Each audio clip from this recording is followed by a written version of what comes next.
भगवान विष्णु के चार भुजा इसलिए हैं कि युग चार होते हैं, वर्ण भी चार होते हैं। चातुर्वर्ण्यम मया सृष्टम। युग कितने? सतयुग, त्रेता, द्वापर।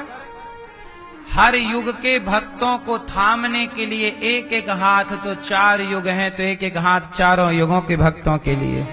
चार भुज। हर वर्ण के लिए हाथ। एक हाथ से ब्राह्मण को थामा प्रभु ने, एक हाथ से क्षत्रिय को, एक हाथ से वैश्य को, एक हाथ से शूद्र को। चार वर्ण है ना, ब्राह्मण, क्षत्रिय, वैश्य, शूद्र। चारों के लिए भगवान ने अवतार लिया है। चूंकि चारों के कल्याण के लिए आए हैं, चारों के उद्धार के लिए आए हैं, इसलिए चतुर्भुज रूप में भगवान श्री कृष्ण प्रकट हुए। किसी एक का उद्धार करने नहीं आए, चारों का उद्धार करने आए। अब आप कहो कि महाराज फिर मुसलमानों का और ये ईसाइयों का, इनके लिए तो सुनो, जब भगवान कृष्ण इस धरा पर आए तब इस धरती पर केवल चार वर्ण ही थे, ब्राह्मण, क्षत्रिय, वैश्य, शूद्र। उस समय कोई मुसलमान, कोई ईसाई धरती पे, क्योंकि ईसाई आज से 2000 साल पहले आए, मुसलमान लगभग 1400-1500 साल पहले आए, और हमारे भगवान श्री कृष्ण तो द्वापर में 5500 साल पहले आए, त्रेता में राम आए।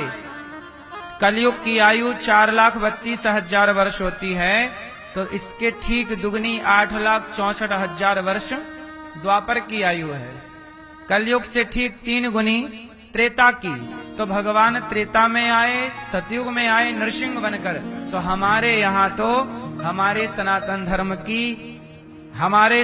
धर्म तो जब से सृष्टि बनी हजारों लाखों साल तब से सनातन है। बाकी तो अभी आए ना, कुछ 1000 साल 2000 साल में लोग अब अस्तित्व में आए। इसलिए ये सब एक्चुअली देखो, इस धरती पे ना ब्राह्मण, क्षत्रिय, वैश्य, शूद्र चार वर्ण ही थे। पर हमारे यहाँ राजा लोग, जो व्यक्ति गलत काम करता था उसे देश निकाला दे देते थे। बोलो हाँ।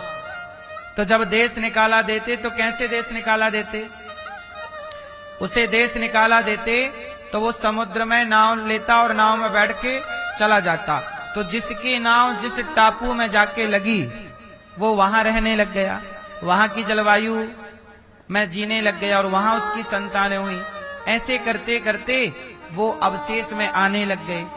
वो पूर्व में थे सब सनातनी, चूंकि खदेड़ दिए गए गलत काम करके, तो जिसे जो टापू मिला उस टापू में जाके रहने लगे। बाद में वही टापू बन गए देश। आज दुनिया जितने भी देश हैं 206 देश हैं लगभग। ये देश क्या है? एक समय ऐसा था कि पूरी धरती भगवान की है, पूरी पृथ्वी किसकी है? बोलो। जब राम राजा थे तब राम केवल भारत के राजा थे ऐसा नहीं है, राम सारी दुनिया के राजा थे। पूरी दुनिया भारत की थी। अब जैसे आज का अफगानिस्तान देश है ना, अफगान, लेकिन वो क्या था? वो शकुनी का देश है।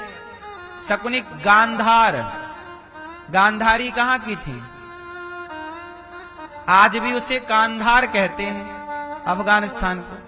तो वो गांधार, नरेश की बेटी गांधारी, गांधारी अफगान की थी। वो सब भारत का ही एक समय पे विभाजन नहीं था ना। पहले क्या था कि एक राज्य से दूसरे राज्य को लोग देश मानते थे। आज भी गांव के लोग कहते हैं कि हमारा बच्चा गुजरात देश में रहता है। किसी का बच्चा गुजरात में हो तो वो बोलता है दूर देश में रह रहे हैं। पहले 200 किलोमीटर दूर को लोग देश कहा करते थे, अरे देश में रहते हैं। बोलो हाँ, सही है। पुराने लोग 100-200 किलोमीटर दूर की पहले दूरियों को क्या बोलते थे? अरे देश में, उस देश में रहते हैं, उस देश में। बाकी ये धरती पूरी सनातनियों की धरती है और पूरी धरती में सनातनी ही है। अब वो अपने को कोई मुसलमान मान रहे हैं, अब कोई अपने को ईसाई मान रहे हैं। यहूदी क्या है? आप इन सबका मूल इतिहास पढ़िएगा। आपको बता दूं, इंडोनेशिया नाम का देश है, मुसलमानों का देश है, लेकिन वहां के सिक्के में, वहां के पैसे में गणेश जी का चित्र चलता है। वहां दुनिया की सबसे बड़ी गणेश जी की प्रतिमा बनी हुई है। दुनिया के तमाम देशों में आज भी रामलीलाएं होती हैं, सब लोग मानते हैं। आप जापान का इतिहास पढ़ो, जापानी जो पूर्व जापानी हैं, पुराने जापानी, उनकी संस्कृति हमारी संस्कृति से मैच करती है। आज देखो सब भटक गए। आप लोग भी सनातन से भटक जाओगे तो कल को आप भी अपने आप को कुछ और मान लोगे, अपना मजहब पंथ खड़ा कर सकते हैं आप। इसलिए भगवान 4 भुजा लेकर आए। किसके लिए आए? ब्राह्मण, क्षत्रिय, वैश्य और शूद्र। तो हम सब चारों कौन हैं? क्यों हम चारों कौन हैं? अच्छा बताओ, ब्राह्मण, क्षत्रिय, वैश्य, शूद्र में ये चारों का आपस में रिश्ता है कि नहीं है? क्या रिश्ता है? बोलो मेरी मां। है? हमारे देश में कितनी गलतफहमी फैलाई गई। लोग कहते हैं हिंदू मुस्लिम भाई भाई। अरे भाई, यदि हिंदू मुस्लिम भाई भाई हो सकते हैं तो ब्राह्मण, क्षत्रिय, वैश्य, शूद्र भाई भाई क्यों नहीं हो सकता? यही भाई भाई है, हिंदू मुस्लिम भाई भाई नहीं हो सकते हैं। सब पूर्व में सनातनी, पर लड़ाइयां केवल विचारधाराओं की है। किसी मुसलमान से हमारी लड़ाई नहीं है, किसी ईसाई से हमारी लड़ाई नहीं है, लड़ाई है उसके विचारों से। क्या विचार से? हम गाय को माता मानते हैं और मुसलमान गाय को खा जाता है। तो जिसे हम माता कहते हैं उसे तुम खा जाते हो, तो भाई तुम हमारे भाई नहीं हो सकते। लेकिन ब्राह्मण गाय को माता मानता है, क्षत्रिय गाय को माता मानता है, वैश्य गाय को माता मानता है, शूद्र भी भारत का गाय को माता मानता है। जो गाय को माता मानेगा वो हमारा भाई है, जो गाय को माता नहीं मानेगा वो हमारा भाई। ये विचारधारा की लड़ाई है। हमें किसी व्यक्ति से कोई नफरत बुराई नहीं है।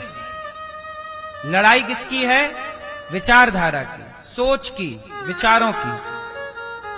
अब बताइए मुझे कि गाय को माता ब्राह्मण मानता है कि नहीं, क्षत्रिय मानता है कि नहीं, वैश्य मानता है कि नहीं, शूद्र मानता है कि? अच्छा बताओ, गंगा को माता कितने लोग मानते हो? गंगा मैया कितने लोग? जो गंगा को माता माने वो हमारे भाई हैं, जो गंगा को माता ना माने वो हमारे भाई नहीं।